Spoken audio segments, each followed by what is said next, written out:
Right, folks, it is 1:05. We have been joined by the lovely Aileen Deasy, and we're going to have an Island Tales event today, which is where one of our people, one of our members, one of our friends tells us what they're up to, what works, why, and what doesn't work and why. And I know we can learn, and we're really looking forward to this one. And I know that we can chat, and I'm looking forward to that as well. Now, Miss Catherine Lynch, I believe you voluntold that you are going to do the introduction for today. So I hand over to you directly.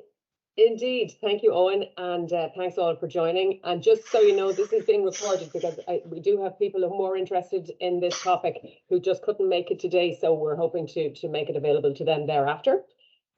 We welcome to our Island Tales today our friend and colleague Aileen, all the way from beautiful West Cork. Aileen has a career history in food and food innovation, and prior to moving to Failte Ireland was with the Bordis Kiwara, the seafood development National agency. Seafood Development Authority. Lovely. I knew I'd get it wrong. And then from the reverse of frying pan into the fire, moved as enterprise development manager in the midst of COVID to Failte Ireland, the National Tourism Authority. So since then, really, she has been firefighting and innovating on survival techniques for hospitality and tourism businesses during COVID, and now more laterally facing to guide those agencies and those industries through the challenge of sustainability. So Aileen's got a lot to do, lots to talk about, and has built some really good material and collateral for tourism businesses. I think we can all learn from it. So Aileen, take it away. Great. So I'm just going to attempt to share my screen here. So if you can let me know if you can all see that okay. And for all of the men on the call, you can thank me later. Can everybody see that okay? Yes, we can. Yeah. You can? Okay, great. So the men on the call can thank me later because only this morning there was a wonderful tweet came out, and the tweet says as follows, that Colin Farrell is the result of decades-long propaganda campaign from Failte Ireland to make the world think Irish men are sexy and thoughtful rather than the weird, gnarled Celtic goblins that we truly are. So you can take what you would like from that. But do follow us on Twitter and on Instagram and on Facebook. And I am delighted to be here today. I know I've missed a good few coffee stops. I've been a bit busy this whole climate action area because we launched a whole range of supports just in November. So I've been kind of up the walls with that. And now I've got the great job of rolling them all out. So like Catherine said in her lovely introduction, and Owen, thanks a million. My name is Aileen and I'm a manager on the enterprise development team in Failte Ireland. So we basically develop all of the workshops and supports for all the tourism businesses out there. So that's everything from accommodation providers, activity providers, attractions, and so on. So basically driving climate action has become the top priority for us. And as you all probably know, the government targets that Ireland has committed to cutting greenhouse gases in half by 2030 and basically achieving net zero emissions by 2050, which 2030 is only 7 years away, guys. So my quick agenda for today is just to walk through some of the challenges facing our business. So just so you know, myself and my team, we operate at the level of the business. So that's where we're going in and we're trying to get guys to take all of this stuff on board. So I'm going to talk through some of the challenges quite quickly, the journey and the supports that we're going to bring these businesses on, and some of them are on already. A little bit about the carbon calculator, well, quite a lot about the carbon calculator because it's becoming really important. And then some of the climate action roadmap and guides that we launched just last year. So just taking a look from an Irish context and the challenges for Irish tourism businesses. I'm not sure if anybody here is in tourism. I don't think you are, but we know that there is like a huge desire to reduce emissions. We know that that's strong, but they face huge pressures because moving to a position of net zero is quite a significant undertaking. because as well as that, we have some real burning platforms. We have huge operational challenges, managing costs, staff shortages. We had 40,000 staff vacancies in our sector last year. I think that has reduced now in half to about 20,000, so things have improved. There's a huge lack of necessary knowledge and expertise to implement carbon reduction strategies. We know that. People aren't sure where to start. So the sheer scale of the task of reducing emissions can be just daunting for, take your typical hotel, take, your tourist attraction down the road. It's like, Jesus, lads, where do you start? Okay. So as well as that, it's a complex area. So, who do you give responsibility to? What actions should you take first? What's it going to cost? What are the benefits? And how do I get traction? So these are the areas that we're focusing on and our vision for this. So as part of the work that I'm highly involved in is to help future-proof the Irish tourism sector. So basically to equip tourism businesses with the skills and the knowledge that they need to thrive in this kind of an environment. So our focus really is on making it as easy as possible for a tourism business to drive on with this, and to, take on these sustainable practices, but at the same time, become more efficient and more competitive. So not an easy task, but we don't think it's impossible. So, what we're presenting to these guys is that, look, it's a simple 3-step journey. The first is to learn, the second is to plan, and the next is to measure. So you continue to measure and monitor. And the reason we kind of broke it just down into 3 simple steps is, as you can imagine, just to try and not overwhelm people and to make things as easy as possible. So the first step really is understanding where your business is at right now. And I'll get to the carbon calculator, but that really is the key tool to help people, to kind of understand where their baseline is.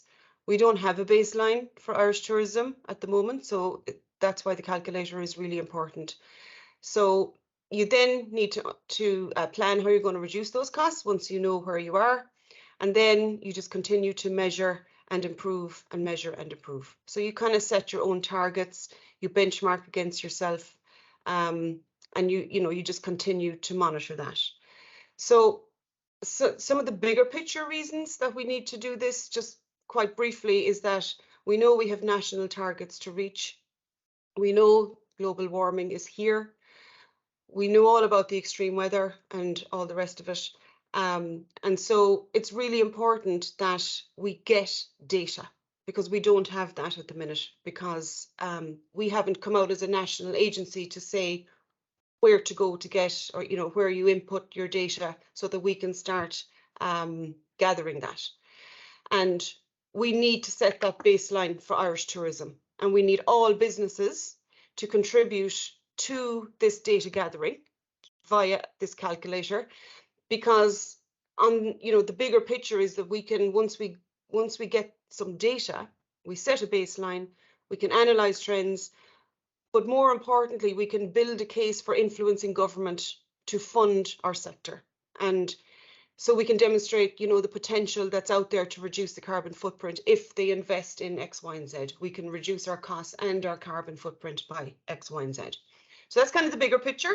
So just to talk about our carbon calculator. So at our conference in November, and actually a year prior to the conference, we carried out some research with a company called EarthCheck, who are an internationally recognized accreditation and, very expert in the whole area of climate action. And they were tasked with researching all of the calculators out there and recommending to us as an agency which one we should start using and which one we need to encourage our businesses to use. So that's now so happened to be developed by the Government of Ireland. It was the best fit. I think it's good for us because at least it's an Irish one, and we might have some influence to help improve on it, because it's not perfect. It's called the Climate Toolkit for Business. It was launched last year by the in employment. And this is the calculator that Ireland Inc. are supposed to use when they're calculating their carbon footprint.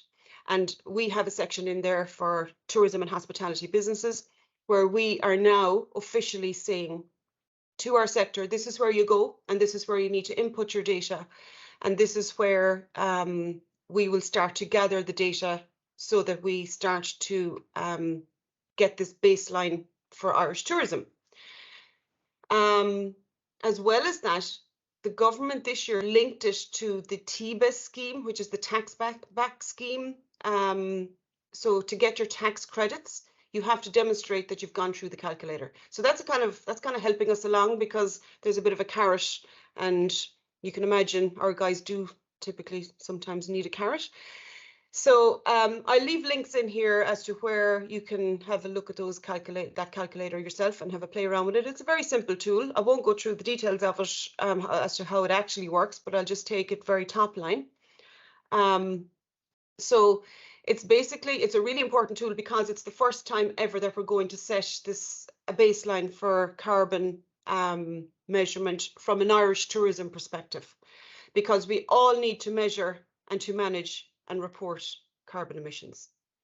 So we've looked at the benefits that this carbon calculator will bring, and my job and my team's job will be to work really closely with businesses to use the calculator, guide them through the action plan that the calculator gives you, and if a business then needs support or expertise on that process or on their action plan, we will make that available to them, and that's our pledge to the businesses.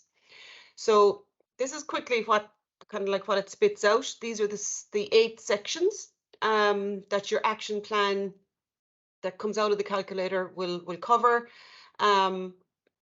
I'd encourage you to go and have a play around with it yourself, because it's really simple to use, and it just gives you some interesting insight as to what people should do to start, what they should do to embed, and what they should do strategically in their businesses in those different 8 areas. Of course, energy is always going to be the big one. What we're saying to businesses then, how we will help them, we've developed a step-by-step guide. We've had live webinars. I've been doing a couple of presentations this week to some hotel groups, because we now need to try and get people on board this bus and using this calculator. Just to show you what a result looks like, this is one of our international case studies that we carried out last year. And this is Failte Manor in the UK. And Sue kindly came across and spoke at our conference.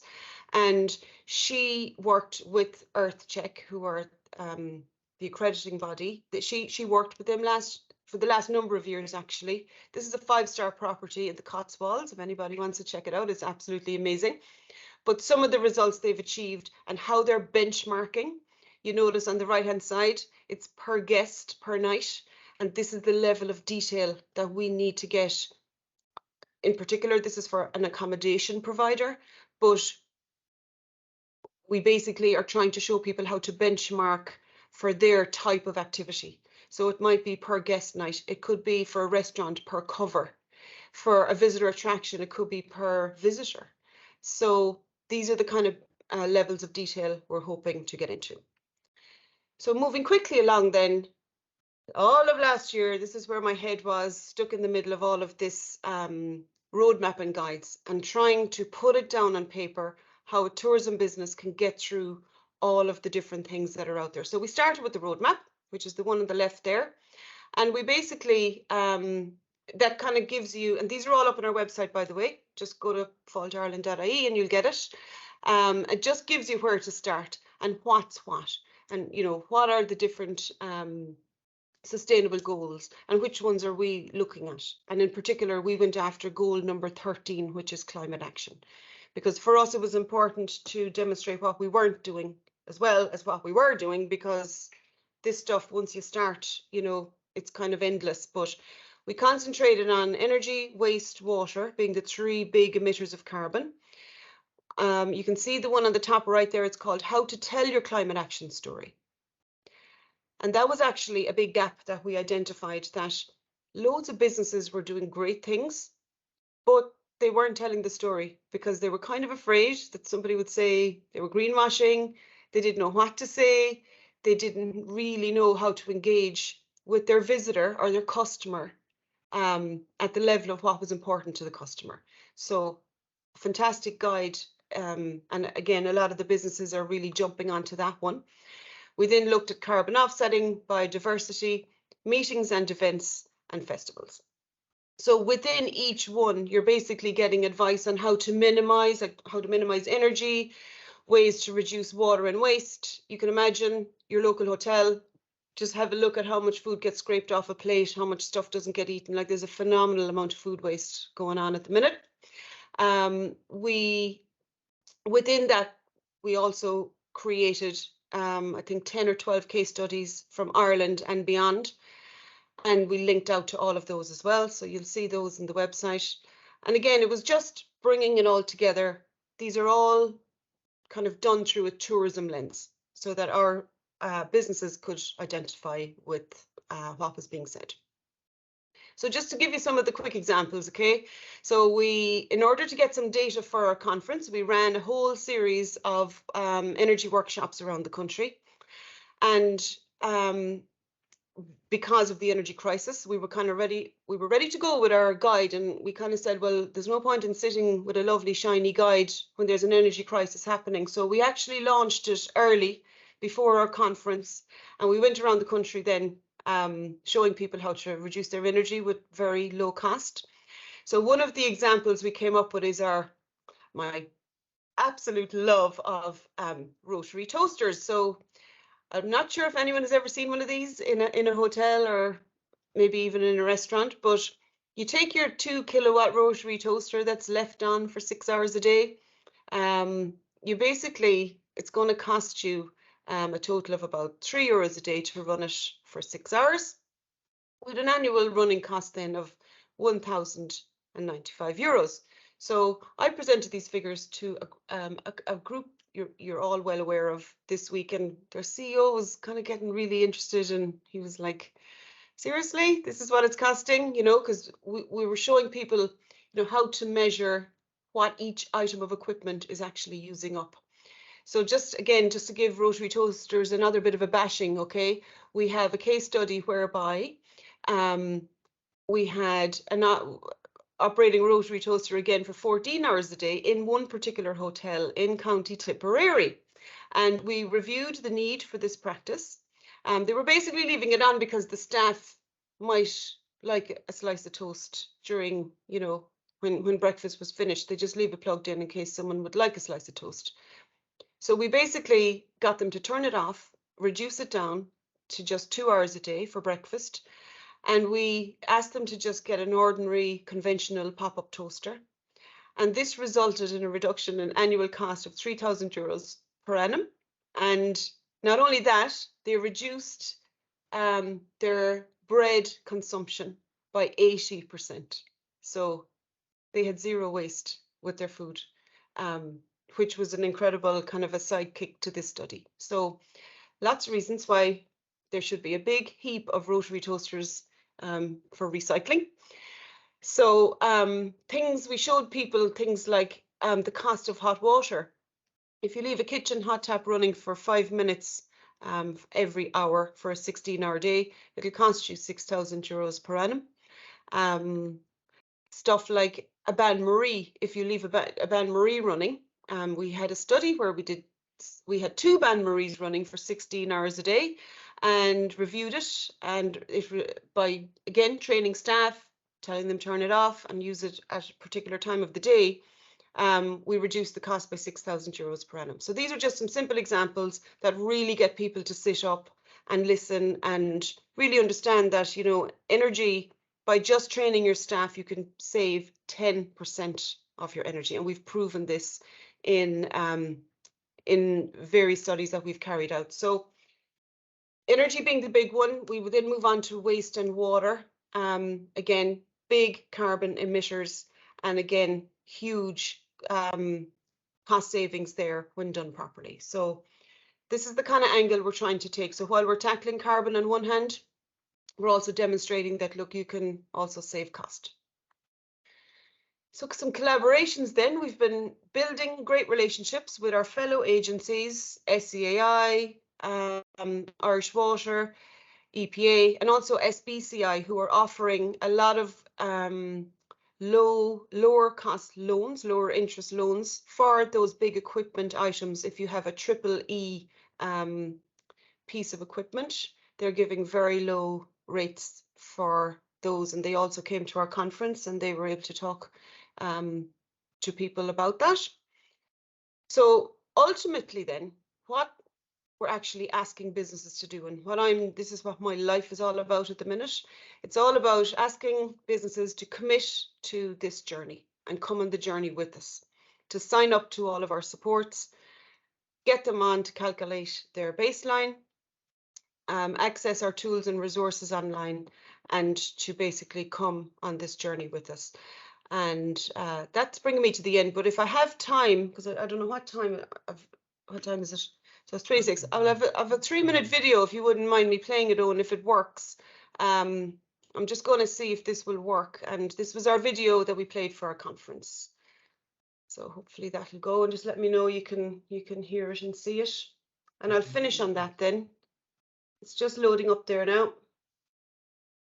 You might give me a thumbs up there, Catherine, if you can. You'll just play it there. Lovely. There's no sound. Is there sound?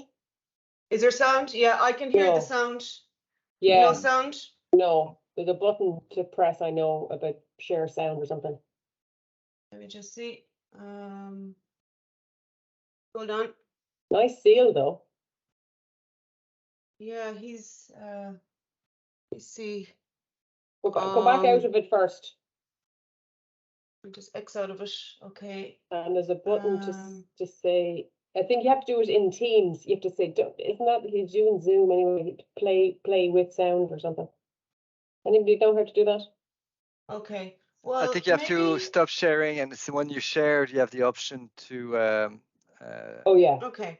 Include Well, why don't I have a go at that? And that's the end of my talk. I'll try and get it going here in the background. I'd like you to see just some of the work we did, just to it kind of pulls it all together in one couple of minutes. So maybe I'll just X out of sharing, and when you go to share screen, you can go. Is there a button here to say stand out side by side, add background, include computer sound? That's it. That's it. Oh my God, it's great being on with techie people. Let's go again. It is up to all of us to ensure this. Is it working? Yeah, we had sound that time. Yep. Yeah. Our picture will follow. Yeah. Great. It is up to all of us to ensure this place, our place, stands the test of time. Failte Ireland has embraced the challenge to progress our climate action journey together. We're ensuring our climate actions are evidence-based and aligned with global best practice. We're building sustainability into our capital grant schemes, like Brunaboing, the Blaskets, Avondale, Katie Fields, and more. We're benchmarking Irish tourism's performance nationally and internationally to inform actions with the most meaningful impact. With stakeholders and industry, we're working to establish Ireland's hidden heartlands as a leading regenerative tourism region in Europe. We are building sustainability into our destination development plans. We are supporting climate action for business, building capability to manage cost base while still embracing best practice. We are partnering with others to promote car-free trips. And we are embedding sustainability throughout our own organisation's practices. Alongside Failte Ireland, our industry is driving climate action. In Doolin, near the Cliffs of Moher, is Ireland's first carbon-neutral hotel. In the Burren, the community came together to safeguard this special place. This Galway camp and caravan park are sustainable pioneers. Emissions are neutralised, and you won't find single-use plastic here.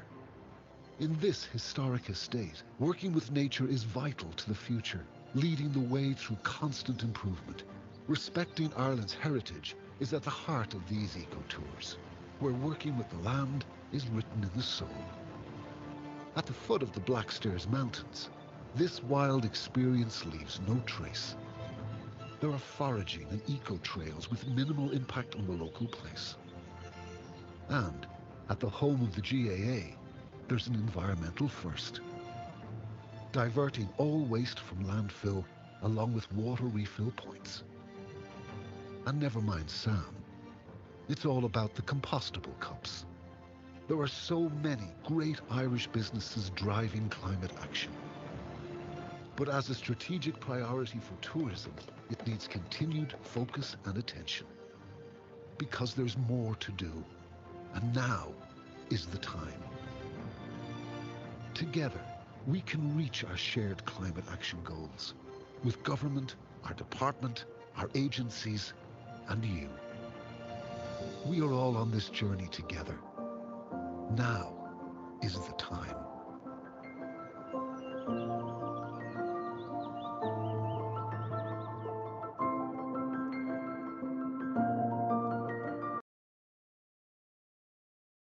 Bravo. Thank you. That's Very impressive. Well done, Yeah. Aileen. Thanks a lot. God, you put a lot of So- work in the last year. Yeah. Catherine, are you We gonna did, have yeah. a little reflection for us there? Yeah, no, like, listen, I mean, very, like, first things, it's very high quality, high material that businesses can engage with. I know from experience that they're very, even more so than anywhere else, very cost conscious sector. So anything that's taking them away from their either, you know, bums on seats or bodies in beds or whatever it is a really big challenge. So I applaud you and wish you well for the journey. Like, it's in all of our interests. We know what we know, but perhaps what we don't know is an even bigger challenge. So yeah, really, really great, and glad to know that the tools are interchangeable. I'm often struck by things that are done in silos that then somebody else is asked to do something else over here, particularly in a relatively small country. We have very little joined up thinking at government level. So it's great to see that has been used. So yeah, well done. And thank you for taking the time today. So after that, I'll open it up to questions. Anybody got a burning question they want to jump in with? Oh, Alan, go ahead. I have one. Just to riff off what you said there. I mean, just, you know, I've had a little bit of contact with the tourism industry, including Failte, way back in the day, developing their app back in 2010. And like you said, Catherine, they're very cost conscious. They're very kind of bums on seats orientated. Like, when you're going out and you're contacting these people and kind of evangelizing around this climate message, how much are you finding that the motivation is actually, you know, going towards something good rather than running away from something bad? How much is carrot and stick? And are people actually attracted to, you know, an emotive sort of like on a visceral level? Are they really bought into the whole climate thing, or is it just, you know, there might be grants and we could get penalized and those toasters are costing us a fortune? Like, how much of it is actually like, what's your sense among business owners and hotel operators and things that they kind of get it and that they're actually really invested in it in their heart and soul, as opposed to just sensing maybe a quick kill in terms of a grant? Yeah. It's a great question, Alan, because of course, like every industry, there's a complete mix of that out there, right? You have the guys who just want the grant, okay? And then you have the people who really are invested in it. And they're the people who we really targeted, who we invited to this conference. Like, it wasn't an open book and everybody come along. We only wanted the people who were interested in doing something and starting the journey, because they're the ones that are going to influence the other ones. And there are carrots. The sticks are coming, I would say, but we are putting the carrots out there first.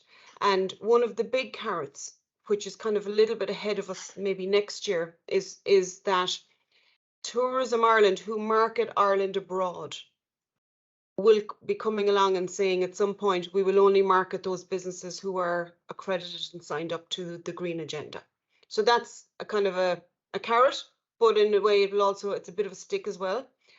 So you have some amazing businesses doing some brilliant stuff out there. And we're hoping that they will lead the way and influence the kind of the others then who are really just interested in the grant, because they are so time poor, so time pressed. Like I was presenting to a group on Tuesday in Dublin, a group you all well know, and they're starting their journey, so we're coming in at a great time, and so they're really enthusiastic because we're coming in and they're setting up their practices kind of like now, so the timing of that is great. For more established companies it's probably a bit harder, but there was brilliant enthusiasm because they're all about the community, they're all about giving back, as well as trying to deal with food and beverage that's gone up 25%, as well as labour costs going through the roof. Like they've spent probably 3 million more than what they were supposed to on labour. So like there's these really on the ground operational challenges and burning platforms, as we call them. But I'm definitely seeing an interest, but it's going to be a journey. But I think the more people that get on that bus with us will influence the people who are going to be the ones that you need to kind of drag along, you know. And they all want money, they all want grants, let's just call it, you know, and we're trying to make that grant process from the likes of SEAI as easy as possible, and using our data, we're hoping to influence that a bit. So once enough people start, you know, developing using the calculator, and we develop the baseline, we can pull that together and say, okay, now we know, because we have evidence, that there's a potential here to reduce carbon by X amount if these guys can get, you know, a grant for a heat pump easily, or whatever the case may be. So that's kind of where we're at, and we're at the start of this journey kind of ourselves as well. So Great. there's a mix thanks, out there. Aileen. Loads of people wanting to ask questions, so I'm going to do this fairly. So first cab off the rank is Shane. Hey, Aileen. Shane. That was really interesting. I actually have worked with Failte Ireland on and off since the late 90s. So one of the things I'm wondering about is, because I'd say this is on the marketing side. In marketing terms, the biggest shift in that time has been away from destinations like Cliffs of Moher, Rock of Cashel, whatever, which were, you know, in the late 90s, they were at capacity. And the shift has been towards a journey being the destination. So the most obvious example of that being the Wild Atlantic Way. So, you know, you don't just go to the Cliffs of Moher, you travel. But I guess as you're talking about carbon footprint, it strikes me that the challenge then is, how do we deal with the carbon footprint of all the associated, you know, bums on seats in cars going down every highway and byway? Because that's what we want them to do. We want them to go everywhere. But is there any way to deal with that? And in the greater scheme, which is, if you look at the figures, that in 2019, like 80% of the people that visit here come on a plane. So because we're an island nation, that is a huge challenge that we are having to look at. So as an island, we're going to have to look at how and it's something that, you know, we're really looking at. You saw there the hidden heartlands, which is kind of like the center part of the country. You know, we're looking at making that a kind of a green destination, so that when you visit that, you don't leave a trace after you. So working with the businesses there to make sure that they are, you know, almost like carbon neutral, or you can pick this trip that you know, the last little bit of your trip that they can't offset, that you can choose to offset it. So there's lots of things being looked at like that. Travel is always going to be a kind of a big challenge, because until the technology comes to sort of reduce that, it's coming, I would say. The use of electric cars, and a lot of hotels are providing that now. They'll provide charging points. There's a hotel in Killarney who installed a whole load of solar panels and on their outdoor swimming pool roof, right? So the pool is outside, but it's housed, and that's, you know, feeding into their electric charging points, and that's working out well for them. And, you know, so there's a lot of small things happening, but again, the bigger picture is the huge challenges out there around the carbon footprint left by travel. It's a big one. Yeah. Great. Thanks, Shane. William, next. Yeah, thanks very much, Catherine. First of all, Aileen, thanks for a very, very interesting presentation, and also congratulations on a brilliant video. It was really excellent. Thanks. It nearly broke my heart, but thanks. It was well done, though. My question is from an organisation perspective, from a Failte Ireland point of view. What was Failte Ireland's rationale and motivation to get involved with this agenda? Well, I guess, William, thanks for the lovely compliment, but I think ultimately it's been a priority for a while, for a good few years before my time, but it kind of had to take a back seat because of COVID. And, you know, it really was high in the agenda until COVID hit. Now it's back up there as their #1 priority. We have to reach government targets. So our businesses are going to start probably getting some kind of a carbon tax, and they're going to have to start measuring and reporting on carbon. So the Paris Agreement ultimately is the targets we're going for, because that's government targets, and we will be responsible to make sure that our sector is taken care of, that they're a bit like, you know, the way agriculture has been set at 25%. I think we fall under industry, it's 35 to 45% or something by 2030. So we really need to start working with businesses. And like I said, I work at the level of the business. So to get them to, first of all, measure so they know where they are, and then bring it down. So I think the whole collective result of that will be that Failte Ireland will be able to say to government that, yes, the tourism sector, here's the baseline, we've worked with them, we've reduced it by X%, and here's the results. So I think that's the bigger picture, and that's where we're at the very start of that, to try and get people on board with the calculator. Lots of people are using it already, but it's to get the masses working on it, because we don't have a baseline. But just interestingly, we're taking kind of 2 approaches. I didn't get into it because EarthCheck, who are our advisors on this, we're taking a bottom-up approach, which is kind of what I explained, where you get all the businesses reporting on their carbon. But we're also going to take what we're calling a top-down approach, where we apply international data to what we have from the bottom up, and you almost crash the 2 together, so that we can then go to government and say, okay, so this is what's the international scene looks like, and that data is there, and this is the data we've gathered. And I'm not a data analyst, but they're going to kind of stick the 2 of them together and come out with the result that our leadership team can go to government and say, here you go, this is what's happening in tourism. Okay, great. Thanks, Aileen, and thanks, William. Eric, next up. Thanks, and thanks, Aileen. This is very informative, very good presentation.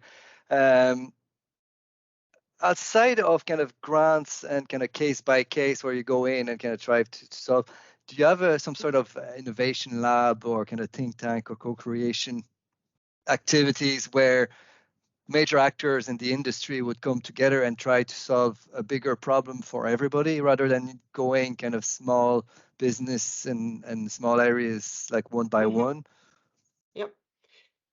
So not probably your typical kind of innovation lab or anything that maybe I worked with in the past when we were really under an innovation structure. But what we did do is we did include, and I suppose this is where my background came in useful, we included the customer at every part of this journey. So we brought them along, and we made sure that every part of this was making sense from the customer viewpoint, because we worked with a lot of different people and a lot of different experts, but the most important expert in the room was going to be the customer. So we had hotel owners, we had general managers, we had chefs.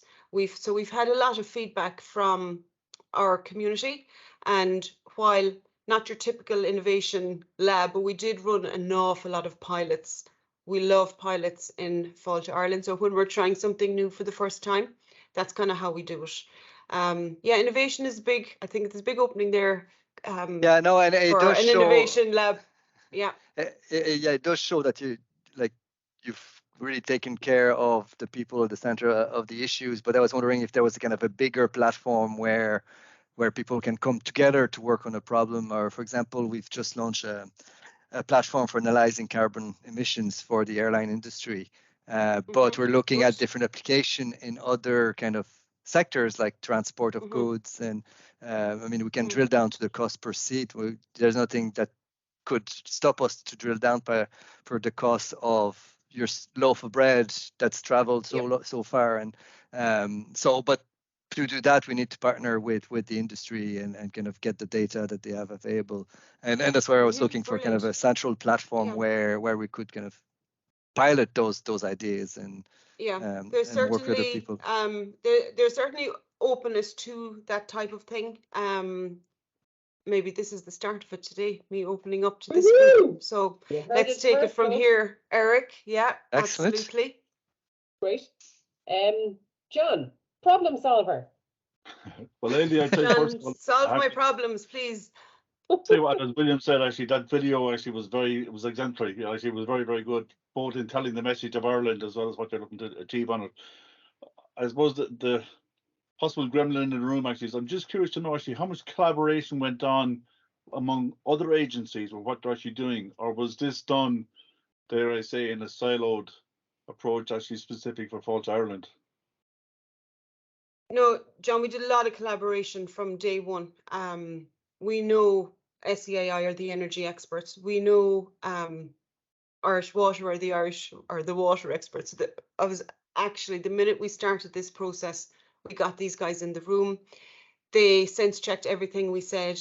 You know, they were part of the design. Well, not the design, but the actual content, because especially when it came to the offsetting, because the offsetting, as we all know, is a kind of like, that's the kind of funny one where you could kind of easily say the wrong things, because, you know, there's quite a lot of controversy around carbon offsetting, because really we shouldn't be carbon offsetting at all. We should be getting rid of the carbon before you have anything left to offset. So, you know, we had to make our statement clear on that. And, you know, so we kept it quite generic. You'll see that one was kept quite top line and just factual. So collaboration was part of it from day one. And I think it's a hangover from my days in BIM and trying to sort out issues with Borbia together. So straight away from day one, we were working with them and still continue to do. We all report to the same department. So there's an awful lot of links there, right from government level all the way down to, you know, developing guides. We actually got them to run some of our training for us because they had all the experts. There was no point in us duplicating what others were trying to do. So does that mean then that the climate toolkit for business is also generic, or that is generic? It is. So that was toolkit. Not our calculator. Yeah, it wasn't ours. It was launched by Department of Enterprise, Trade and Employment. So it's for manufacturing and all sorts of industries, but we have a drop down in there for tourism and hospitality. So it's quite a broad calculator, so it's not perfect for us. Like, we'd love to make changes to it and have more little input fields, because it's not perfect, but for somebody who's starting out, it's grand. But for, let's say, the likes of Delata Group, who have ESG commitments, they're kind of saying, no, it's not detailed enough for them. So, you know, but look, we're after the 80% who haven't done anything. They're kind of our target audience. You have to measure it, as you say. If you're not measuring it, exactly, then you have to know where you're starting. Yeah, and we can be making it perfect, you know, as the days go by. I think one thing I did say actually, that the stick needs to become more visible, I think, for people to start getting off their ass, to put it bluntly. Yeah, absolutely. Big operators 1st of January next year. Yeah. Stick's coming. So all the ESG reporting is valid from 2024, and there's already a harmonized framework. So they're going to be asking the same questions. You're going to have to get data to report, you know, to respond to them. And SMEs won't be necessarily impacted by that unless they're in a bigger food chain, shall we say. So the big operators are going to be asking the tricky questions of the smaller operators, because they have to answer their combined they have to offer all their information on their scope emissions 1, 2, and 3. And so that's why I think a lot of small businesses think that it doesn't apply to them, but in fact, it does. Yeah. Actually, just a quick one. I listened to one of your colleagues actually give an update on the community event in Kilrush down in West Clare before Christmas, And the good news is the message is consistent. You're all saying the same thing. So thank you. Good. I'm glad to hear that, John. Thanks. Yep. Great. Thanks, John. And watching of time, Owen, perhaps you might be our last question. I might be. I've got about 6 questions, but it's too late. I can't do that. You get And some one. of them are technical, so I can't do that to the room either. This is terribly frustrating. We'll just stay on the line till 4 or 5 in the afternoon, no problem. Just to point out, guys, in the chat, I put the link to the calculator itself. There are a couple more links, Aileen, from your slides. If you were able to put those other links into our chat during the session, it's easier for people here to grab hold of them, chase them down. Yeah, okay, no problem. So that's easy for me to say and hard for you to do. But my question is, if we take the example in the video, well, actually, you mentioned it in your slides, the carbon neutral hotel in Doolin. Yeah. So there might be a limit to how much you can share there, but I'd love to hear what they did that made that possible. How much was offsetting? How much was reduction? How much was change in activity? We have a case study on them. You'll be glad to hear, and it's online in our climate action section. So go into our case studies, and we did a case study on them. So any information they could share on the, especially we were after cost savings. So you'll get a lot of the information there. And if you need to drag other information out of them, just give me a call, and we'll try and get you what you need. But it's all there. As well as all the other ones that we did as well. Yeah. Catherine, did you want to come in on that? Yeah, I have a question. Seeing as I'm chair, I get to hog the list. What's your sense of people and industry using it now, sustainability as a competitive advantage? Because like in retail, in other industries, we know certainly Gen Z, way more kind of sustainability aware. They're making very real purchasing and consuming choices based on sustainability. Where are we, do you reckon, in that? Yeah, well, we know, Catherine, from our consumer research that there is a big interest in this. And again, like that, the segment that you're talking about, those kind of Gen Zs, the sort of young, free and single, they are all over this. They are willing to pay. They're more interested in giving back to community. They, you know, they're the future, really. And the businesses, and that book on telling your climate action story is one that everyone that we've presented to so far are jumping on that, because it was a huge gap, because they don't know what to say to attract both that generation, but also other customers.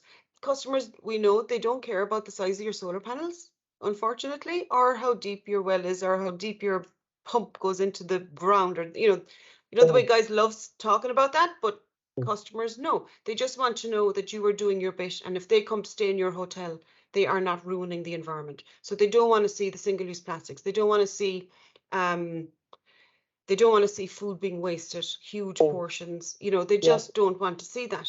So it's definitely, we're aligned completely with our consumer research team, and any findings that are coming out from that, it's not strong. Like, it's not, price is still king out there, but I think that change will come. And once people start get good at telling the story, then, you know, it will start to sink in even more. You're seeing it everywhere now. You're seeing it when you book a flight, you know, what your emissions are, and you're even a bit more aware of it, you know. So it's something that's definitely going to be only growing as we move forward. Okay, thanks, Aileen. Owen, another question? Yeah, but it's actually a continuation of what you've just said. So when Failte starts to look at this, start to look how it could help individual businesses, we've got to consider business concerns. First, they got to know what they need to prioritize. Then they need to know, well, how might they go about dealing with that individual challenge, which you've covered in today's session. But then when they've got over that, if they're still with you, what are they starting to worry about then? Well, then they're starting to worry about, will I lose customers to somebody else if I go greener than they go? If my costs won't agree. So how did that conversation play out with your individual business units? What data or feedback did you get from the end user, the hotel customer, for example, about, you know, where is it elastic? Where do they simply not care? What do they care most about? This goes back to your Generation Z and so on. Yeah, so that's a very big, long question, Owen, for the last one. So you're killing me here. But we know, while it is important, it's not their top priority. However, going forward, like I mentioned, Tourism Ireland, who are our partners they basically promote Ireland outside of Ireland. We promote Ireland inside Ireland, but they do it outside of Ireland. So not alone just that one individual tourist, right? Sorry, my phone is going off here. Stop. You have to consider the huge tour groups, which are a massive sector, right? So you have, like, you know, those big, the buses on the Ring of Kerry, for example. We have a huge business tourism here in this country. They are all over it. You actually cannot bring, and they won't come if you don't have your accreditations in place, for example. We are benchmarked internationally every year against other countries, and in order to get higher scores on that, the more businesses that are in on the green agenda, the better. Like I said, you'll be omitted, a bit like the route that Borbia went with Origin Green. So Origin Green meant that you had to be on board with the Origin Green practices and principles in order to be promoted internationally. It's looking like it could be something similar. So we're looking at all the accreditations that are out there in the world, and Ireland, you know, you can sign up to anyone you want by individual companies here, but we're going to oversee that, and we're going to study, not me, thank God, somebody else is going to study which ones we would consider suitable for promotion, and they would then get some kind of a mark, or you know, kind of an Origin Green type thing for business to business. So there's an awful lot happening in the bigger scheme of things already, and the business tourism has so conferences, incentive tourism is huge, where businesses send, you know, their best employees off on a kind of a fancy weekend and off to Ireland to play golf and all of that. It's huge. And if you're not on the green agenda, you just don't get that business. So there's massive carrots already. But to John's point, I suppose the sticks will come, because there will be taxes just around the corner. Brilliant, Aileen. I hope that answers it, but there's a lot. Yep. You know, in what we can do today in our hour session, thank you very much. That was brilliant. Particularly the message that if you're not good enough, you don't get the business. That's fantastic to understand that data, that learning is coming out of this. So brilliant to hear. Yep. Catherine, I think we're done. It's just final reflection on the topic, and then I'll I just wanted to share something if I can. Can you see my screen? Yeah. Yeah. Hang on, my Wi-Fi would get me down. Aileen, I just wanted to say that you're a rock star for doing this presentation for us. Thank you. We have been having hilarious. We have been having ongoing conversations about we will AI, be at the Oscars, yes. AI and GPT and ChatGPT and all sorts of things, and how it's going to influence things and change things. And I saw this thing this morning, and I said, oh my God, and it can make your own AI generated videos. So I tried that. I love it. And I love it finished with the Oscars. Everyone vote for Colin Keown to get to the Oscars if you get a chance. Yes, because your lovely husband, I forgot to say in my intro that Aileen spent most of last year on some version of a red carpet, because her lovely husband was in on Colin Keown. So I'm the wife of the actor with the 3 lines. That was me. Yeah. Well, bravo. He thought the other page was missing with the actual script, but it's no 3 lines. That was it. But it's still better than none, I suppose. Indeed, indeed, indeed. Well, listen, well done. Thanks, folks, for joining us. It was a pleasure, guys. Thanks a million for your time, and your questions were brilliant. Any follow-up questions? I'm sure, Aileen, you'd be happy to fend them off. If not, come 100%. Back 100%. And I'll put some stuff into the chat there now, some links for you all. Brilliant. Continued success. Okay. Thanks, Aileen. Great. Thanks a million, guys. Thanks. Take care. Bye-bye. Thank you. Bye-bye all.